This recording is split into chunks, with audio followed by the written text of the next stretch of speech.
beautiful legacy. Every line, every curve leaves a trace of who we were. Hello and welcome to Beautiful Legacy. I'm your host, Tiago Pinto. This February, we continue our special season, How Movement Became Everyday, a series about people who shaped not only transportation, but how motion itself is perceived, organized, and remembered.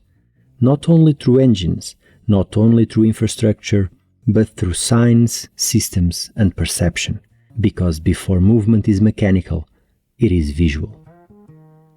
That said, hang with me for the next 10 minutes.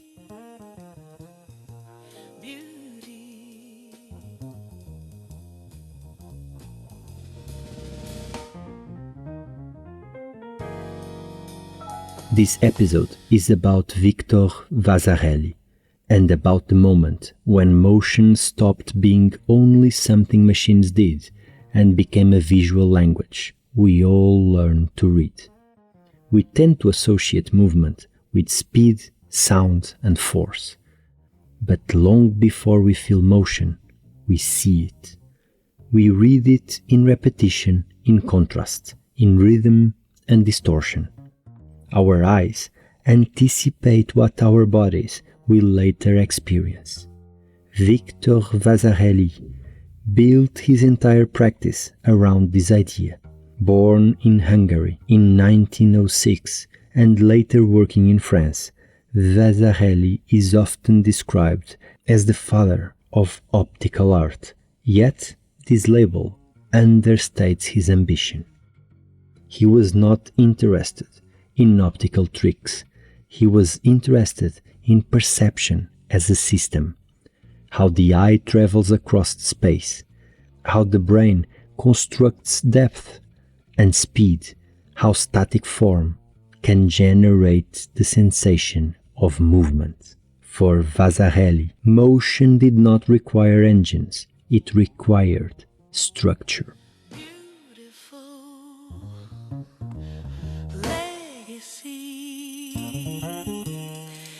Every line, every curve leaves a trace of who we were.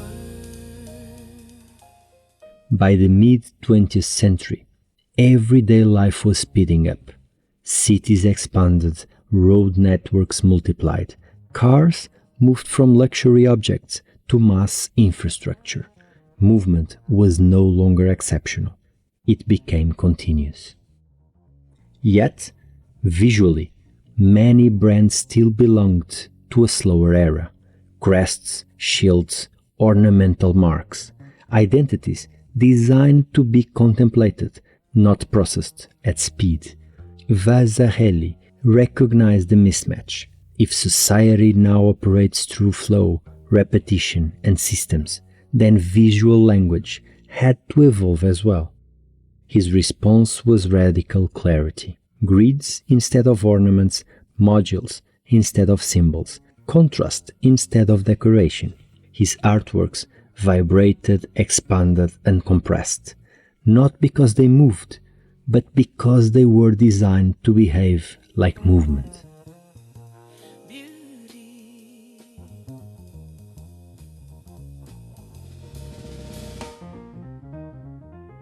And like many artists of his generation, Vasarely did not believe art should remain rare or singular. He argued that visual culture should be industrial, reproducible, and democratic. Art as a system capable of scaling across architecture, products, signage, and brands. This belief placed him in direct dialogue with industry, and somewhere would that dialogue become more consequential than in mobility.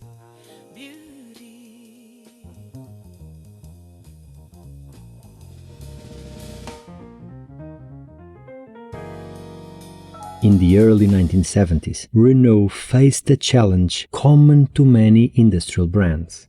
The company was modernizing rapidly, expanding internationally, and diversifying its product range. Its visual identity, however, was fragmented and outdated. Renault did not need a prettier logo. It needed coherence. A system that could operate across vehicles, factories, dealerships, manuals and advertising, and remain legible at speed.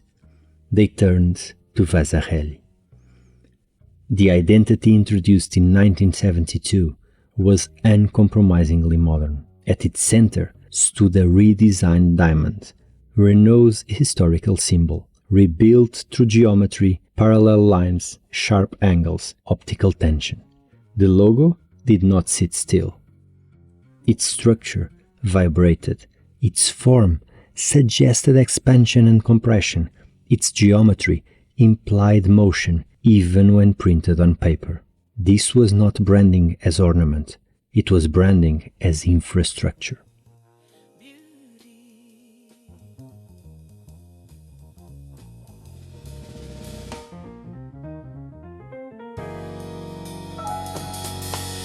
Beautiful legacy.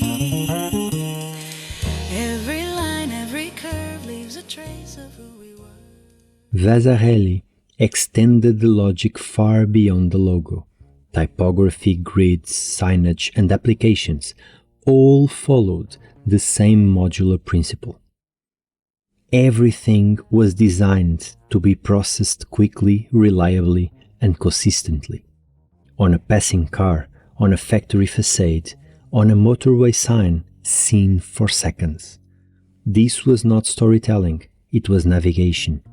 For the first time, a car brand behaved visually the way a transit system behaves physically. Before you touched the vehicle, you encountered motion through form. The brand moved before the car did.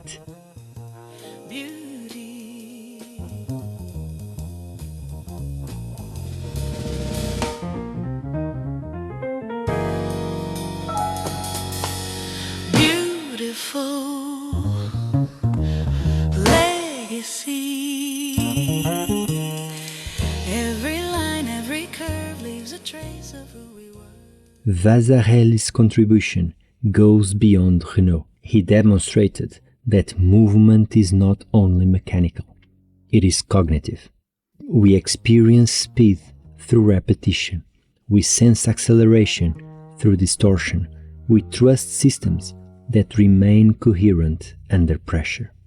His work anticipated the logic of contemporary wayfinding, transport graphics, and interface design long before digital screens became dominant. Today, we speak about UX or information architecture. We are often unknowingly applying Vasarely's principles: clarity over expression, systems over symbols, perception over decoration.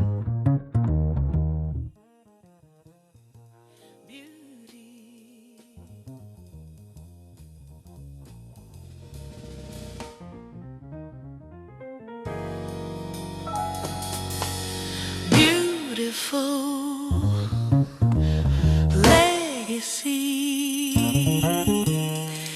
Every line, every curve leaves a trace of who we were. The world we inherited from Victor Vasarely. This world is one where movement is visually organized. Transport networks that prioritize legibility. Brands designed to be read at speed. Interfaces that guide rather than explain. We live surrounded by modular systems, optical rhythms, and geometric logic that feel natural. Precisely because Vasarely helped normalize them.